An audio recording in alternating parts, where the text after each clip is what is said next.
Polling booth पर EVM से लेकर पोलिंग पार्टी सब तैनात हैं और सारी तैयारियां पूरी हैं। तो मतदाता भी लोकतंत्र के समर में अपना योगदान करने के लिए घरों से निकलने वाले हैं। आज 93 सीटों पर ताल ठोक रहे कुल 1331 उम्मीदवारों में गृह मंत्री अमित शाह समेत 8 केंद्रीय मंत्री और 4 पूर्व मुख्यमंत्रियों के नाम भी शामिल हैं। आज पीएम मोदी भी बतौर एक मतदाता अहमदाबाद में अपने मताधिकार का इस्तेमाल करेंगे और फिर चौथे चरण के प्रचार के लिए मध्य प्रदेश और महाराष्ट्र के लिए रवाना हो गए। तो बस आधे घंटे के बाद तीसरे चरण के मतदान की शुरुआत होगी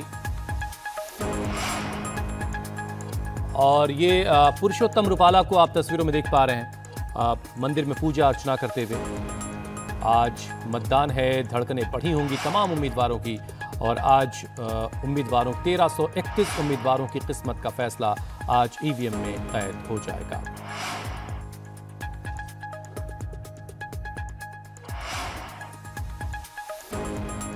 पुरुषोत्तम रूपाला पहुंचे, पहले मंदिर भगवान की पूजा अर्चना की। हमारे साथ निर्णय हैं, निर्णय कपूर गांधीनगर से हैं, दिनेश मौर्य सतारा से हैं, रुचि कुमार मैनपुरी से, शोएब रजा इस वक्त हमारे साथ बदायूं से हैं। सबसे पहले निर्णय के पास चलते हैं। निर्णय, बस आधे घंटे का करीब इंतजार बाकी रह गया है, तैयारियां सारी मुकम्मल हैं, बस अब इंतजार हो रहा है कि जो वोट करने वाले लोग हैं वो अपने घरों से निकलेंगे और अपने वोट के हक का इस्तेमाल करेंगे। बिल्कुल, और इसके लिए तमाम प्रकार की तैयारियां भी की हुई हैं। मैं आपको बता दूं, एक ये सबसे बड़ी चिंता है, कंसर्न है पॉलिटिकल पार्टीज़ का भी और इलेक्शन कमीशन का भी कि वोटिंग परसेंटेज जो है उसको कैसे बढ़ाया जाए, क्योंकि गर्मी एक सबसे बड़ा फैक्टर है। यहाँ इस वक्त हम सुबह करीब 6:30 बजे के आसपास जब यहाँ खड़े हैं तभी से ह्यूमिडिटी इतनी ज़्यादा है कि पसीने छूट रहे हैं।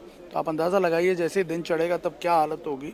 और इसीलिए पार्टीज़ जो हैं उनकी तरफ से लगातार अपने जो कार्यकर्ता हैं उनको मोबिलाइज़ किया गया है कि वो लोगों को कन्विंस करके जितना जल्दी हो सके सुबह के समय में ही, सुबह के पहर में ही वोटिंग करवा दें, क्योंकि जितनी ज़्यादा वोटिंग होगी उतना ज़्यादा इनफैक्ट हर पार्टी ये मान रही है कि उसके फेवर में वोट होगा। लगातार इस बात की कोशिश की जा रही है, क्योंकि बीजेपी के लिए तो ये एक तरह से आप समझ लीजिए कि प्रतिष्ठा की जंग है, क्योंकि 2 बार 26 की 26 सीटें यहाँ पे जीत चुकी है बीजेपी और इस बार तमाम जो सीटें हैं वो जीत करके एक हैट्रिक लगाना चाहती है जीत की, और प्रधानमंत्री नरेंद्र मोदी को एक तरह से समर्पित करना चाहती है इस जीत को, और उसके लिए लगातार तैयारियां भी की गई हैं। हालांकि कुछ एबरेशंस हमने देखे चुनाव प्रचार के दौरान। अभी आपने पुरुषोत्तम रूपाला की तस्वीर दिखाई, उनके एक बयान की वजह से आपने देखा होगा किस प्रकार से विवाद खड़ा हो गया गुजरात में, और इनफैक्ट उसकी वजह से हमने देखा है कि काफ़ी कलर भी आ गया चुनाव में। जिस प्रकार से क्षत्रिय मतदाता जो हैं, क्षत्रिय जो समाज के लोग हैं, वो बाहर निकले और उन्होंने एक तरह से पूरा आंदोलन का स्वरूप ले लिया इस एक छोटे से विवाद ने। इसके अलावा आपने देखा होगा 2 जगह पे बीजेपी को कैंडिडेट बदलने पड़े, कांग्रेस को उम्मीदवार नहीं मिल रहे थे। कुल मिला के जो प्रचार का ये पूरा जो दौर रहा काफ़ी इंटरेस्टिंग था। हालांकि जब शुरुआत हुई थी इस चुनाव की प्रक्रिया की तब ऐसा देखने में आ रहा था कि एक तरफा सी पूरी फाइट लग रही है, जिसमें बड़ी आसानी से बीजेपी जीत जाएगी और कोई चैलेंज ही नहीं होगा उसके लिए। लेकिन जैसे जैसे ये प्रचार आगे बढ़ा, क्षत्रियों का जिस तरह से मूवमेंट आगे बढ़ा और जिस प्रकार से दूसरे जो फैक्टर्स हैं उन्होंने चुनाव के प्रोसेस को अफेक्ट करना शुरू किया, हमने देखा कई सीटों पर प्रतियोगिता तो अच्छी दिख रही है। इनफैक्ट ये एक बड़ा हेल्दी मैं कहूँगा एक पार्ट है इस पूरे प्रोसेस का कि एटलीस्ट एक कंपटीशन देखने को मिल रहा है। हालांकि अभी भी हम ये कह सकते हैं कि जिस प्रकार का एनवायरनमेंट बना हुआ है, जो नरेंद्र मोदी के साथ लोगों का कनेक्ट है, जिस प्रकार की उनकी इमेज है गुजरात में, लोग जिस प्रकार से चाहते हैं कि वो दोबारा चुन करके आएँ, जाहिर सी बात है उनके नाम का एक प्रभाव ज़बरदस्त होगा। आज यहाँ पे रानीप में जब वो पोलिंग बूथ पे आएंगे, अपने मताधिकार का प्रयोग करेंगे, जो यहाँ पे माहौल होगा। निर्णय, इससे पहले कि हम जरा वहाँ प्रधानमंत्री के आने से पहले की जो तैयारियां उस पर आपसे बात करें, लेकिन अभी हमने जब तस्वीरों में देखा कि पुरुषोत्तम रूपाला भी दिखा भी रहे, बल्कि हम तस्वीरें गए भगवान का आशीर्वाद लेने के लिए, और जिस बयान का आप जिक्र कर रहे थे उस पर उन्होंने सार्वजनिक तौर पर माफ़ी भी मांगी। तो क्या वो माफ़ी किस हद तक कबूल होती हुई आपको दिखाई दी, जिस समाज को लेकर उन्होंने बातें की थी? देखिए, जहाँ तक पुरुषोत्तम रुपाला की खुद की सीट की बात है, राजकोट की, अभी हालांकि चुनाव होना बाकी है, लेकिन जो परिस्थितियां हैं, जो इक्वेशंस हैं, जो समीकरण है, उसको देख के हम बड़े कॉन्फिडेंटली ये कह सकते हैं कि वो सीट बड़ी आसानी से बीजेपी जीतेगी। ट्रेडिशनली बीजेपी की सीट है, एक कोर वोटर है बीजेपी का, इसलिए शायद पुरुषोत्तम रुपाला को वहाँ इतनी प्रॉब्लम ना आए, लेकिन उसकी वजह से जो उसका रिपरकशन पूरे गुजरात में पड़ा, जहां जिन सीटों पर क्षत्रिय समाज का प्रभुत्व है, जहां करीब 2-2.5 लाख से ज़्यादा वोट्स हैं उनके, वहां ज़रूर पेंच फंसता हुआ नज़र आया। हालांकि प्रधानमंत्री नरेंद्र मोदी जब यहां पहुंचे, अभी 3 दिन पहले और 2 दिन जो उन्होंने प्रचार किया, यहाँ 6 सभाएं की, और उनके माध्यम से जिस प्रकार से एक मैसेज कम्युनिकेट करने की कोशिश की गई क्षत्रिय समाज को, मैं आपको हुसैन ये कह सकता हूँ कि जो नाराज़गी है वो काफ़ी हद तक कम होती हुई नज़र भी आ रही है। पिछले 2-3 दिनों में हमने बयान भी बदलते हुए देखे, लेकिन उसका कारण पुरुषोत्तम रुपाला द्वारा मांगी गई माफ़ी नहीं है, उसका कारण है प्रधानमंत्री नरेंद्र मोदी का यहाँ आना और उनका जो जेस्चर था, जिस प्रकार से वो जामनगर के जो राज परिवार के जाम साहब से मिलने गए, उनके द्वारा पहनाई हुई पगड़ी पहनकर स्टेज पे आए और आकर के उन्होंने जिस तरह से एक मैसेज कन्वे किया कि ये पगड़ी जो है जाम साहब द्वारा पहनाई हुई उनके लिए एक प्रसाद के समान है, उसकी काफ़ी चर्चा है यहाँ लोगों में। क्षत्रिय समाज को ये लग रहा है कि उनका जो सम्मान है उसको प्रधानमंत्री ने सबसे ज़्यादा सर्वोपरि माना, और उसकी एक इज्जत करते हुए उन्होंने जिस प्रकार से स्टेज से एक मैसेज देने की कोशिश की, उसका बड़ा अच्छा प्रभाव पड़ा। और ये इनफैक्ट नरेंद्र मोदी का स्टाइल भी है, बिना कुछ कहे वो काफ़ी कुछ कह के यहाँ से चले गए। आप सोचिए, 6 सभाएं थी, लगातार लोग मॉनिटर कर रहे थे, लगातार लोग फॉलो कर रहे थे कि क्या कहते हैं वो, क्योंकि क्षत्रिय आंदोलन जो है एक तरह से 2017 का जो पाटीदार आंदोलन था बिल्कुल उस लेवल पे चला गया था, पॉइंट ऑफ नो रिटर्न जिसको कहते हैं। अभी भी हम ये नहीं कह सकते कि पूरी तरह शांत हो गया है, पूरी तरह जो नाराजगी है वो शांत हो गई, लेकिन इतना जरूर कहा जा सकता है कि पहले यदि 100 लोग नाराज थे, की आवाम इस बात का फैसला करेगी। कुल 26 में से 25 सीटों पर आज मतदान होना है।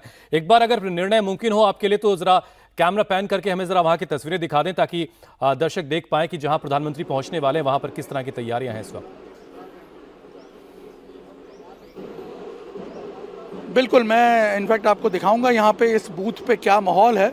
हालांकि अभी सुबह का टाइम है, 6:30 बजे का, तो जाहिर सी बात है पब्लिक तो अभी नहीं पहुंची है, लेकिन कुछ समय में पहुंचना शुरू होगी। लेकिन यहाँ आप जहाँ भी अभी घुमाएंगे कैमरा, आपको बूथ के चारों तरफ सिर्फ पुलिस और पत्रकार ही नज़र आएंगे, क्योंकि जाहिर सी बात है प्रधानमंत्री खुद जब यहाँ वोट करने के लिए पहुँच रहे हैं, उनकी सुरक्षा को भी ध्यान में रखते हुए तमाम प्रकार के इंतजामात जो हैं वो किए हुए हैं। पिछले 2 दिन से लगातार यहाँ तैयारी चल रही है, और आप देख सकते हैं जो आने वाला रास्ते हैं दोनों इस इलाके में, मैं आपको बता दूं दोनों के दोनों जो हैं करीब 250 मीटर पहले से कॉर्डन ऑफ कर दिए गए हैं, और बिना फ्रिस्किंग के किसी को नहीं आने दिया जा रहा है, क्योंकि प्रधानमंत्री खुद यहाँ पे आ रहे हैं और गृह मंत्री अमित शाह, जो कि अगेन एक वीवीआईपी सिक्योरिटी में है, वो दोनों यहाँ पहुँच रहे हैं। इसलिए किसी भी प्रकार का जो सुरक्षा के साथ कोई कॉम्प्रोमाइज़ होता हुआ नहीं दिख रहा है, इसलिए इस वक्त आपको पुलिस यहाँ ज़्यादा दिखेगी।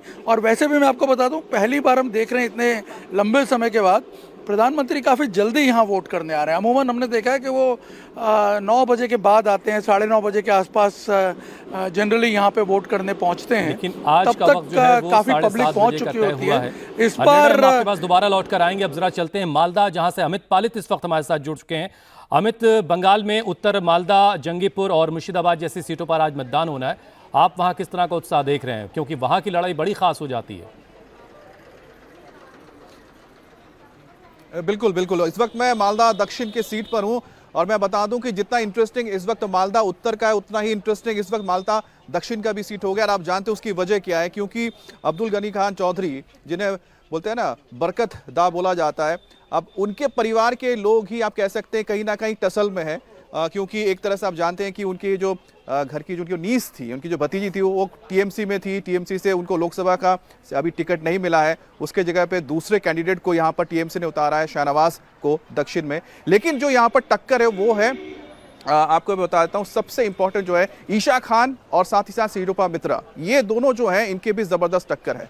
बड़ी बात यह है कि पिछली बार यहाँ पर जो कांग्रेस के जो कैंडिडेट थे उनको शिरूपा मित्रा ने बहुत जबरदस्त टक्कर दी थी और महज 8000 वोटों से वो हार गई थी। लेकिन इस बार जो यहाँ पर जो टक्कर है वो और ज्यादा इंटरेस्टिंग इसलिए हो जाता है क्योंकि जो उनके परिवार के जो नेता हैं वो कहीं ना कहीं एक तरह से नाराज हैं और जो मालदा उत्तर में वो प्रचार ही नहीं कर रहे टीएमसी के लिए। और दूसरी तरफ अगर दक्षिण की बात की जाए, यहाँ पर जो ईशा खानी उसके लिए आकर वो प्रचार कर रहे हैं, तो कुछ ना कुछ यहाँ पर कह सकते हैं मालदा उत्तर और दक्षिण में परिवार को लेकर कहीं ना कहीं एक इंटरेस्टिंग माहौल बना है। दूसरी बात मैं बता दूं, इस वक्त मैं जहां पर हूं, ये दक्षिण मालदा की जो सीट है, ये जो बूथ है पूरी तरह से ITI मालदा, यहाँ पर जो महिला है वो यहाँ पर इसको पूरे बूथ को मैनेज कर रही है। महिला शक्ति यहाँ पर नजर आ रही है और क्योंकि निर्भया दीदी चुनावी मैदान में है तो आप देख सकते हैं कि बड़ी तादाद में यहाँ पर महिलाएं सुबह सुबह पहुंच चुकी हैं। हम कुछ लोगों से बात करेंगे। दीदी आपका नाम क्या है? साथी साहब। अच्छा, क्या करती हैं आप? बिजनेस- अच्छा, काम करती है, अपना काम है? काम नहीं है, अच्छा, हाउसवाइफ है? House wife. अच्छा, एक बात बताइए कि यहाँ पर क्या लग रहा है, कौन नेता ज्यादा स्ट्रांग है अभी? मालूम नहीं। हाँ? दीदी का निर्भया दीदी का कैसा है यहाँ पर अभी? अच्छी है। अच्छी लगती है वो। और जो यहाँ पर आपको क्या अच्छा लगा पिछले अगर 5 साल में कुछ काम हुआ देश में? देखा प्रधानमंत्री मोदी कैसे लगते हैं? अच्छा, आपका नाम क्या है? मेघनाथ दास। मेघनाथ दास, आप क्या करते हैं? नाइट गार्ड करता हूँ। अच्छा, हाँ? Night guard. अच्छा, एक बताइए कि अभी यहाँ पर क्या माहौल चल रहा है आपके दक्षिण में, मालदा दक्षिण में? दक्षिण में तो चलता है तो किसके आप बात करेगा और किसके को बोलेगा नहीं। हवा दो है। हवा दोनों है, किस किस का हवा है? टीएमसी और ये बीजेपी। अच्छा, और कांग्रेस? वो बात नहीं है। अच्छा, वो नहीं है, दो की हवा चल रही है यहाँ। दो के हवा चलता है। अच्छा, आपको नेता कौन सा अच्छे लगते हैं, कौन लीडर अच्छा लगता है? कोई बात नहीं है, जो आएगा सो वो विकास करेगा, वो सब कुछ होगा। अच्छा, आपका नाम क्या है दादा? पलटू वर्षक। क्या करते हैं आप? अब बिजनेस करते हैं। बिजनेस करते हैं। अच्छा, एक बात बताइए कि जो पिछले 5 साल में हमने देखा देश के अंदर, क्या लगा कि कैसा काम हुआ है, कैसा माहौल बना है? तो को ठीक ही है, जो काम हुआ तो वो भी ठीक है। और हवा यहाँ पर कैसी लग रही है आपकी, जो माहौल कैसा है यहाँ पर दक्षिण में? माहौल दक्षिण में बड़ा मुश्किल কিছু एरिया একটা এরিয়াতে এক এক রকম हवा আছে। अच्छा, यहाँ पर टक्कर किसके बीच में चल रही है यहाँ पर? तीनों में चलते हैं। तीनों में चलते हैं। हाँ, तीनों में चलते हैं यहाँ पर। अच्छा, जो ये गनी खान चौधरी जो परिवार है, बरकत दा, उनकी फैमिली का कितना दबदबा है अभी भी?